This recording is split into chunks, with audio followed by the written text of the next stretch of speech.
Así están las cosas en Siria. Nos acompaña desde Madrid el profesor y arabista Ignacio Gutiérrez de Terán. Bienvenido al programa Hora GMT. ¿De qué naturaleza cree que es la guerra que se está librando en Siria?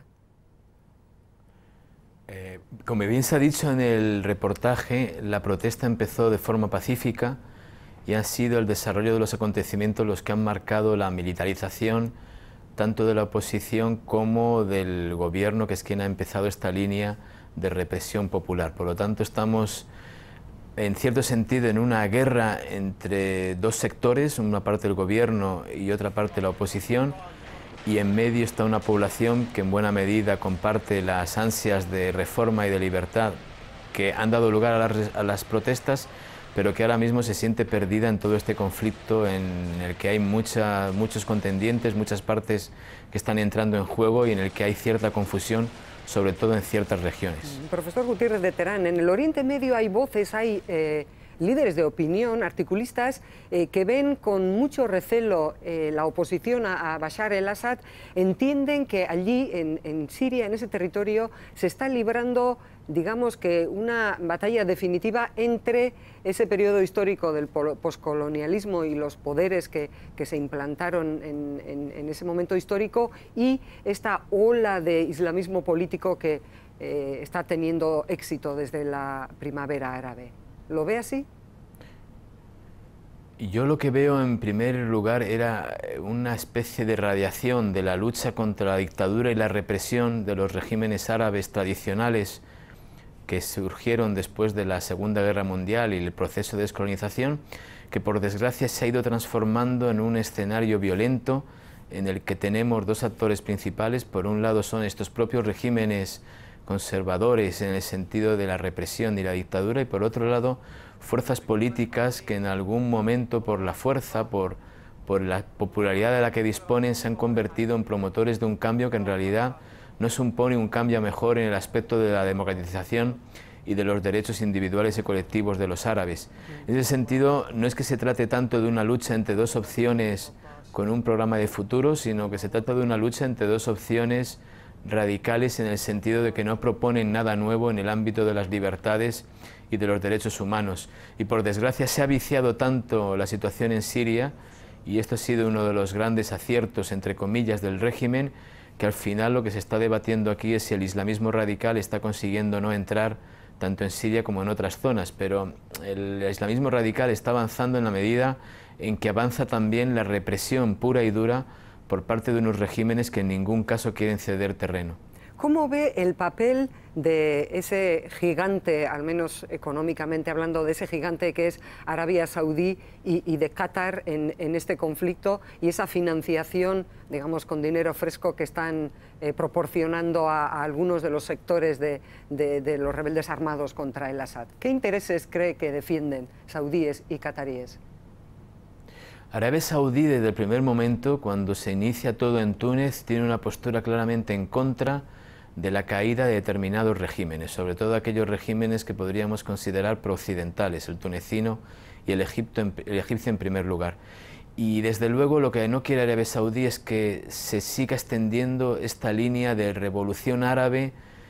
que va en el sentido de promover mayor democracia, mayor libertad y sobre todo una mayor participación de la población en la toma de decisiones. Esto es algo que por supuesto Arabia Saudí, que es hoy por hoy el régimen árabe más dictatorial, una vez caído algún régimen como el libio o el propio régimen sirio como vemos ahora, que es un régimen también plenamente dictatorial, pero Arabia Saudí de luego no quiere un cambio mejor en la región y lo que pretende es de una forma u otra que las revoluciones y revueltas árabes se conviertan en estallidos de violencia, en conflictos internos y que en ningún caso pongan en peligro, por un lado, la hegemonía saudí en la zona y por otro lado, la propia política interna de Arabia Saudí, que, pues, como digo, se caracteriza por el inmovilismo y por un sistema dictatorial pleno. Lo que han hecho los saudíes y, en segundo término, los cataríes en Siria, por desgracia, es en vez de apoyar movimientos verdaderamente democráticos y que vayan en una línea de verdadera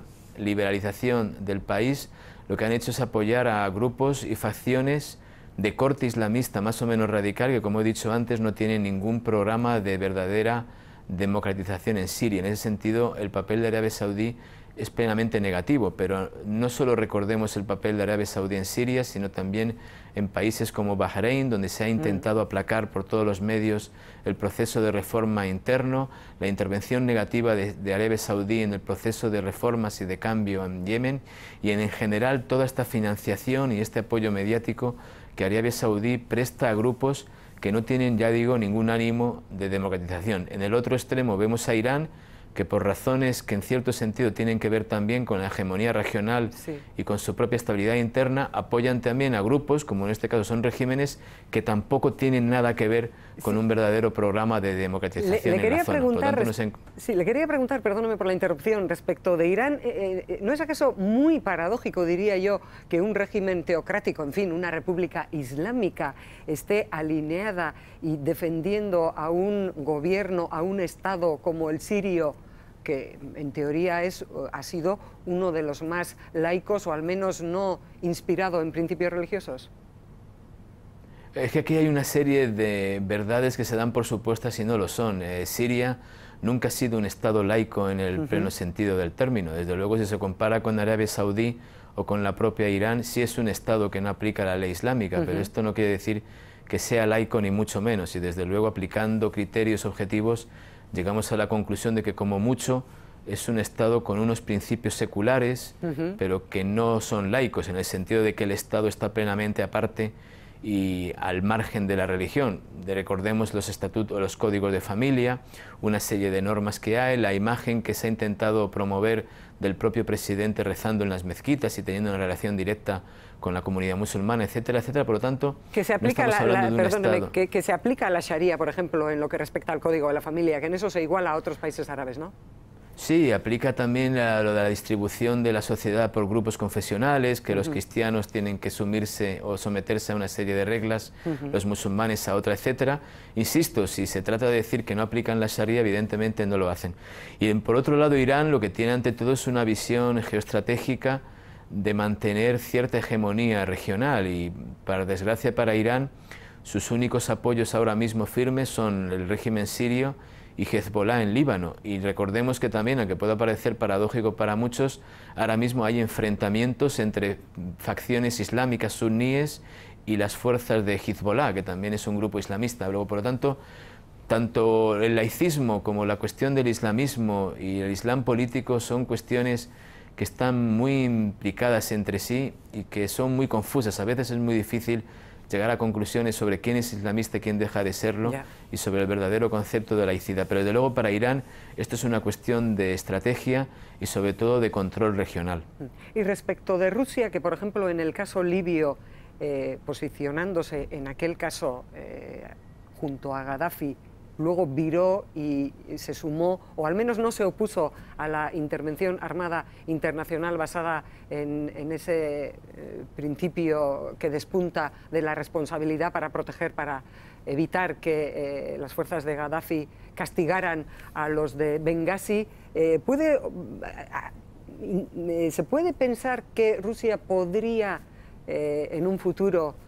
en fin, a medio plazo, tener una modificación de su política? ¿O sus intereses nacionales son suficientemente fuertes como para que no sea así? Creo que si no ha tenido ya un cambio, no lo va a tener ni en el plazo próximo ni a medio plazo. Entre otras razones porque Rusia ha comprendido que el régimen sirio es, como en el caso de Irán, el único baluarte que le podría quedar en Oriente Medio. Y en todo esto está la gran desgracia del pueblo sirio. Aquí lo que se está dirimiendo es una guerra regional e internacional entre dos potencias regionales, por un lado, que son Arabia Saudí e Irán, y dos potencias internacionales que son Occidente, encabezado por Estados Unidos, y Rusia, y detrás de ella China. Esto es un juego de grandes naciones, de grandes intereses, y lo que pretende Rusia es, si el régimen cae, que sea con el menor daño posible para la estrategia general de Rusia en toda la zona de Oriente Medio. Por lo tanto, no creemos que vaya a haber un cambio significativo en la postura rusa. Sí que puede haber una disposición rusa a negociar una salida negociada del régimen sirio, pero siempre y cuando se contemplen las condiciones rusas. No lo olvidemos, si el régimen se ha mantenido 2 años después de iniciada la revolución, es porque cuenta con un apoyo fuerte y estable por parte de Rusia y de Irán. Respecto a la posible solución a este conflicto ya bélico desde hace año y medio aproximadamente en Siria, son muchos los que piensan que no hay solución militar, luego ha de ser dialogada. ¿Qué considera que podría ser el mínimo común denominador para que avanzara esa solución dialogada? ¿El apartamiento del Assad, por ejemplo? Ahora mismo es improbable porque, como bien ha dicho usted, el apartamiento del Assad sería el inicio y el régimen se niega a siquiera considerarlo. Por otra parte, la oposición se niega a considerar la posibilidad de una transición en la que Bashar al-Assad o su círculo cercano siga presente. Eso también es algo rechazado por la oposición, pero por lo tanto no hay ningún punto intermedio por el que unos y otros puedan ir tirando. En ese sentido, el conflicto va a continuar y a no ser que una de las dos partes se vea en situación victoriosa y en condiciones de presionar, sobre todo a través de los socios y padrinos internacionales que disponga, no es probable ni mucho menos que lleguemos a ningún tipo de propuesta siquiera para una negociación a dos partes. En fin, Ignacio Gutiérrez de Terán, se nos agota el tiempo. Muchísimas gracias por haber estado hoy y en algunas otras ocasiones en este programa de Euskal Telebista Ahora GMT. Muchas gracias. Gracias.